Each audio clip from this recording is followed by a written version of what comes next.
Assalamualaikum warahmatullahi wabarakatuh. Saya Nana Nur Fadilah, NIM 2003087 kelas 1A, Prodi Pendidikan Guru Sekolah Dasar Universitas Pendidikan Indonesia Kampus Sumedang. Saya akan membahas tentang seni drama. Nah, sekarang kita membahas pengertian drama. Jadi, drama itu berasal dari bahasa Yunani, yaitu drauma, yang memiliki arti berbuat, berlaku, dan bertindak. Atau secara umumnya, drama itu adalah karya sastra yang menggambarkan aktivitas kehidupan manusia yang dalam penceritaannya menekankan pada dialog, laku, dan gerak. Ciri-ciri drama ada 4. Yang pertama, terdapat naskah drama. Naskah drama adalah sebuah teks yang berisikan dialog dengan gambaran karakter-karakter tokoh di dalamnya, berfungsi sebagai naskah sastra, yaitu untuk dibaca, atau naskah untuk dipentaskan. Yang kedua, diperankan atau dilakonkan, yaitu mengaktualisasikan segala hal yang dapat dalam naskah drama ke dalam lakon drama di atas pentas. Aktivitas yang menonjol dalam memerankan drama ialah dialog antar tokoh, monolog, ekspresi mimik, gerak anggota badan, dan perpindahan letak pemain. Yang ketiga, tidak ada pengulangan adegan. Drama ini tidak ada pengulangan adegan karena dilakukan secara langsung di hadapan penonton, sehingga para pemain dituntut harus mampu bermain dengan sempurna. Dan terakhir, terdapat konflik dan emosi.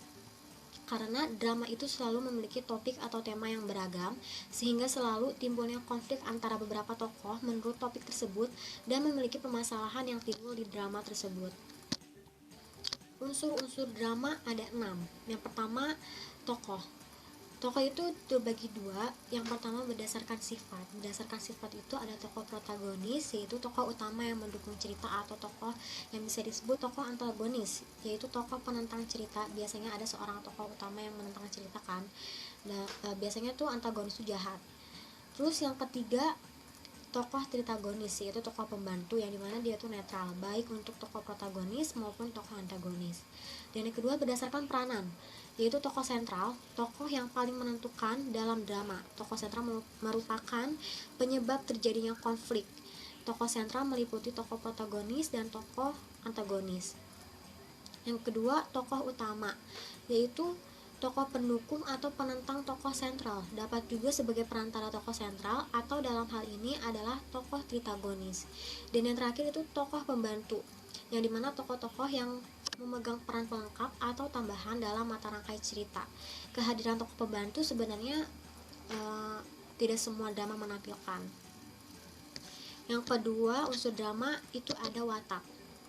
Watak terbagi dalam 3, yaitu keadaan fisik, yang termasuk ke dalam keadaan fisik itu adalah umur, jenis kelamin, ciri-ciri tubuh, apakah dia cacat jasmani, terus ciri-ciri khas yang menonjol seperti suku, bangsa, raut muka, tinggi atau pendek, kurus atau gemuk, dan yang lainnya. Yang kedua, psikis. Keadaan psikis tokoh itu seperti watak, kegemaran, mental, standar moral, temperamen, ambisi, dan psikologis yang dialami, ataupun keadaan emosinya. Dan yang terakhir yaitu sosiologis. Keadaan sosiologis ini meliputi tentang jabatan, pekerjaan, kelas sosial, ras, agama, dan ideologi. Lalu unsur drama yang ketiga itu setting tempat, yaitu tempat terjadinya cerita dalam drama. Setting tempat tidak dapat berdiri sendiri karena setting tempat berhubungan dengan setting ruang dan setting waktu. Nah, yang kedua, setting waktu. Setting waktu itu atau bisa disebut waktu atau zaman atau periode, itu adalah terjadinya cerita dalam drama, yaitu ada siang, sore, pagi, dan malam. Dan yang terakhir itu adalah setting ruang. Setting ruang juga dapat berarti ruang dalam rumah atau latar rumah, hiasan, warna, dan peralatan dalam ruang akan memberi corak tersendiri. Unsur drama yang keempat itu ada tema. Tema merupakan gagasan pokok atau ide yang mendasari pembuatan sebuah drama. Tema dalam drama dikembangkan melalui alur, tokoh-tokoh, dan perwatakan yang memungkinkan adanya konflik dan ditulis dalam bentuk dialog. Tema yang biasa diangkat dalam drama itu berasal dari masalah percintaan, kritik sosial, kemiskinan, kesenjangan sosial, ataupun penindasan dan hal lainnya. Lalu unsur drama yang ke-5 itu ada alur atau plot, yaitu jalan cerita.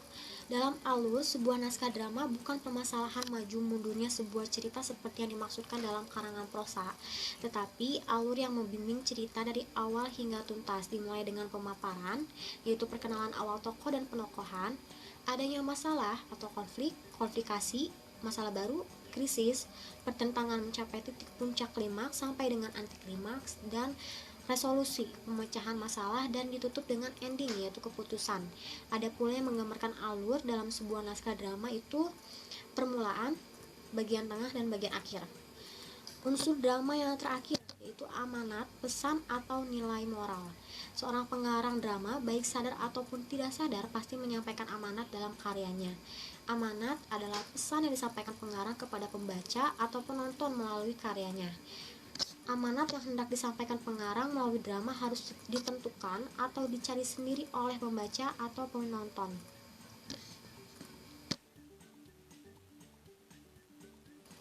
Jenis-jenis drama terbagi dalam 4 bagian. Yang pertama berdasarkan isi cerita. Yang pertama berdasarkan isi cerita itu ada drama tragedi atau drama duka, yang dimana drama yang melukiskan kisah sedih yang besar dan agung.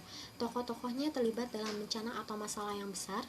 Drama tragedi menceritakan pertentangan antara tokoh protagonis dengan kekuatan dari luar atau tokoh lainnya. Contohnya seperti drama Romeo dan Juliet ataupun film Titanic. Yang kedua, drama komedi atau drama ria, yaitu drama ringan yang sifatnya menghibur dan di dalamnya terdapat dialog kocak yang bersifat menyindir dan biasanya berakhir dengan kebahagiaan. Contoh dari drama komedi ini film Mr. Bean, sinetron Bajai Bajuri, seperti itu. Terus yang ketiga, berdasar dagelan. Dagelan itu adalah drama kocak dan ringan. Isi cerita dagelan biasanya kasar, lentur, ataupun vulgar, dan dalam dagelan tidak terdapat kesetiaan terhadap alur cerita. Irama permainan dapat mengantur dan ketetapan waktu tidak dipatuhi. Contohnya opera Van Java, ketoprak humor. Dan yang terakhir, berdasarkan isi cerita itu ada melodrama. Melodrama adalah drama yang sangat menyentuh perasaan atau sentimental, mendebarkan hati dan mengharukan. Ceritanya itu dilebih-lebihkan sehingga kurang meyakinkan penonton. Contohnya film Ada Apa Dengan Cinta dan sinetron Cinta Fitri. Lanjut, berdasarkan cara penyajiannya ada 4. Yang pertama close drama, yaitu drama untuk dibaca, yaitu maksudnya drama yang dibuat hanya untuk dibaca dan hanya indah untuk dibaca. Close drama mempunyai dialog-dialog yang panjang dan menggunakan bahasa yang indah. Dialog-dialog yang digunakan tidak mencerminkan percakapan sehari-hari sehingga sulit dipentaskan. Yang kedua, drama teatrikal atau drama yang dapat dipentaskan. Yang ketiga, drama radio, yaitu drama yang ditayangkan atau dipentaskan melalui radio. Drama radio mementingkan dialog yang diucapkan melalui media radio. Drama radio biasanya direkam melalui kaset, misalnya selingan musik, sound effect, dan jenis udara. Contoh dari drama radio itu ada Sahur Sepuh. Dan yang terakhir nomor 4, drama televisi. Drama televisi adalah drama yang ditayangkan atau dipentaskan melalui media televisi. Nah, kelebihan drama televisi adalah dalam melukiskan flashback atau kenangan masa lalu. Drama televisi berbentuk skenario, misalnya itu dalam bentuk film, sinetron, ataupun telenovela. Yang ketiga, berdasarkan bentuknya ada 7. Yang pertama, sandiwara. Sandiwara berasal dari 2 kata bahasa Jawa, yaitu sandi yang berarti rahasia dan warah yang berarti ajaran. Jadi sandiwara itu adalah suatu pengajaran yang diberikan secara rahasia dalam bentuk tontonan. Yang kedua, teater rakyat. Teater rakyat adalah segala jenis tontonan yang dipertunjukkan di depan orang banyak dan bersifat kerakyatan, seperti ketoprak dari Jawa, rundruk dari Jawa Timur, arja dari Bali, lenong dari Jakarta, dan sebagainya. Yang ketiga, opera. Opera adalah drama yang berisikan nyanyian dan musik pada saat pementasannya. Nyanyiannya digunakan sebagai dialog, dan opera sering disebut drama musikal. Yang keempat, pantomim. Pantomim adalah pertunjukan drama tanpa kata-kata yang hanya dimainkan dengan gerak dan ekspresi wajah, biasanya diiringi musik. Yang kelima, operet. Operet itu adalah opera yang ceritanya lebih pendek. Yang keenam, wayang. Wayang adalah drama yang pemainnya itu adalah boneka wayang, biasanya itu ada wayang kulit seperti itu. Yang terakhir nomor 7, sendra tari. Sendra tari adalah seni drama tari atau drama tanpa dialog dari pemainnya. Suasana dan adegan dinyatakan dengan gerak yang berunsur tari. Sendra tari sebagian besar diangkat dari cerita-cerita klasik seperti Ramayana dan Mahabharata. Dan yang terakhir, berdasarkan masanya. Berdasarkan masanya ini terbagi dalam dua, yaitu drama baru atau modern, yaitu drama yang memiliki tujuan untuk memberikan pendidikan kepada masyarakat yang umumnya bertema kehidupan manusia sehari-hari. Dan yang kedua, drama lama atau drama klasik, yaitu drama khayalan yang umumnya menceritakan tentang kesaktian, kehidupan istana atau kerajaan, kehidupan dewa-dewi, kejadian luar biasa, dan lain sebagainya pada masa lalu. Nah, setelah mempelajari tentang seni drama, ada hal-hal yang perlu diperhatikan dalam drama. Ada 8. Yang pertama itu monolog. Monolog yaitu berbicara sendiri dalam suatu pementasan drama. Yang kedua, epilog, yaitu kata-kata penutup dalam suatu pementasan drama yang berisikan pesan, yaitu kesimpulan dan amanat. Yang ketiga, prolog, yaitu kata-kata pembukaan dalam suatu pementasan drama. Yang keempat, dialog, yaitu bagian dari naskah drama atau percakapan para pemain. Dan selain itu, ada juga hal lainnya. Yang kelima, tata panggung. Tata panggung itu harus disesuaikan dengan tema. Misalnya tema tentang keadaan perang, tentu saja tata panggung harus bisa menggambarkan hal itu. Yang keenam, pemeran. Pemeran sangat mempengaruhi berhasil tidaknya suatu pertunjukan drama.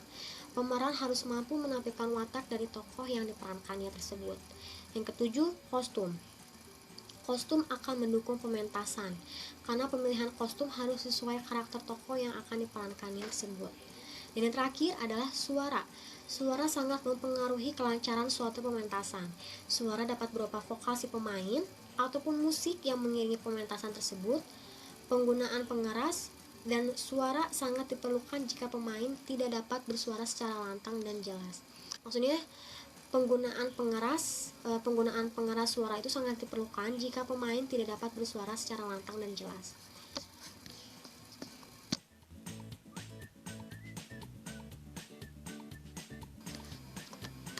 Sekian penjelasan tentang seni drama dari saya. Mohon maaf apabila ada kekurangan kesalahan dalam penyampaian. Terima kasih. Wassalamualaikum warahmatullahi wabarakatuh.